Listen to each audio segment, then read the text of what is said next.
સત્તનપર road ઉપર ગઈ તારીખ 18/5ના રોજ એક લૂંટનો બનાવ બનેલો હતો, જેમાં આકમીના જે ફરિયાદી છે પોતે 8 લાખ રૂપિયા જેવી રકમ કલેક્શન કરીને લઈને આવતા ત્યારે પાછળથી એક સ્વિફ્ટ ગાડી જેમાં 3 ઈસમો ઉતરી અને સ્વિફ્ટમાંથી જે આકમીના ફરિયાદી છે એને એક્ટિવામાં પટકાડી એની સાથે એને બળજબરીથી થેલો ઉચકી લઈ એમાંથી 8 લાખ જેવી રકમ લઈ અને ભાગી ગયેલા. જે કામે હાલ અત્યારે 3 આરોપી પકડેલા છે, જેમાંનો એક છે હેમરાજ ઉર્ફે હેમરાજ સોનરામ બેકવાલ, જે રાજસ્થાનનો રહેવાસી છે. અન્ય એક આરોપી છે જસરાજ ઉર્ફે જસવંત ચૌધરી જાટ, જે પણ રાજસ્થાનનો રહેવાસી છે. અને ત્રીજો આરોપી છે રિકેન ઉર્ફે ભૂદેવ સંજયભાઈ દવે, જે પણ લોકલ અહીંયા મોરબીનો રહેવાસી છે. આ ત્રણેય આરોપી પાસે અત્યારે રોકડ રકમ 1,55,000 રૂપિયા રિકવર કરેલ છે તથા 3 મોબાઈલ કિંમત રૂપિયા 60,000નો મુદ્દામાલ રિકવર કરેલ છે. તથા આ કામે અન્ય જે આરોપી છે 2 આરોપી જેના નામ તપાસમાં ખુલ્યા છે એને પકડવાના બાકી છે. અન્ય મુદ્દામાલ પણ રિકવર કરવાનો બાકી છે, જેની તપાસ તાલુકા પીઆઈ ચલાવી રહ્યા છે.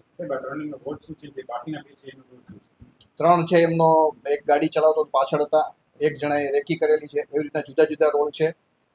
હજી પણ અન્ય 2 આરોપી પકડવાના છે, જેના પણ નામ ખુલી ગયા છે. એને જુદી જુદી ટીમો બનાવી અને મોરબી તાલુકાની ટીમ, ડી સ્ટાફની ટીમ, એલસીબી એસઓજી ટીમ અને બનાવ બનેલો તરત જ એની પાછળ રહી અને હ્યુમન ઇન્ટેલિજન્સ, સીસીટીવી અને અલગ અલગ એંગલથી આ ગુનો ડિટેક્ટ કરેલ છે. અને હજી 2 આરોપી છે એને પકડવાના બાકી છે. બંને આરોપી છે એમાં એક માંગીલાલ કરીને છે અને એક ધનારામ કરીને છે, જે 2 આરોપી પકડવાના બાકી છે. એ બંને પણ આ સાથે લૂંટમાં ભેગા જ હતા. બંનેને પકડવાના બાકી છે.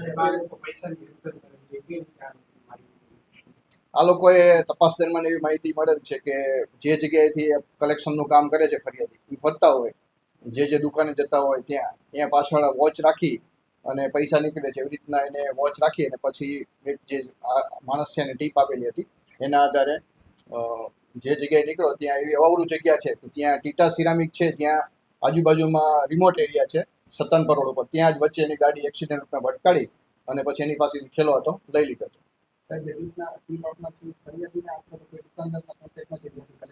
ના, પણ એ નીકળતો તો કાયમી એને ખબર હતી કે આ જગ્યાએ છે. એ આજુબાજુમાં તે પોતે ધંધાકીય અને આ પણ સિરામિકમાં કામ કરવા વાળા છે આરોપીઓ, એટલે વિસ્તાર અને લોકેશનથી માહિતગાર હતા.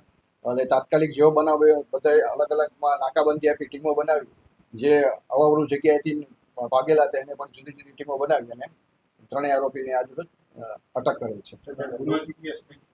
હજી એની ઇન્ટ્રોગેશન ચાલુ છે. આજે જ અટક કર્યા છે, એની રિમાન્ડ મેળવી અને એનો શું ગુનાહિત ઇતિહાસ છે, ભૂતકાળમાં એના કોઈ ગુના છે એની પણ તપાસ, અન્ય કોઈ લૂંટોમાં કે ચોરીમાં કે સંડોવાયેલ છે એની પણ તપાસ કરવામાં આવશે.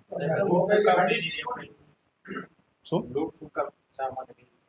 લૂંટ તો પોતાની આર્થિક જરૂરિયાત હોય એટલે બધા ભેગા થઈને પ્લાન કર્યો, પૈસાની જરૂરિયાત એટલે લૂંટ કરેલ છે.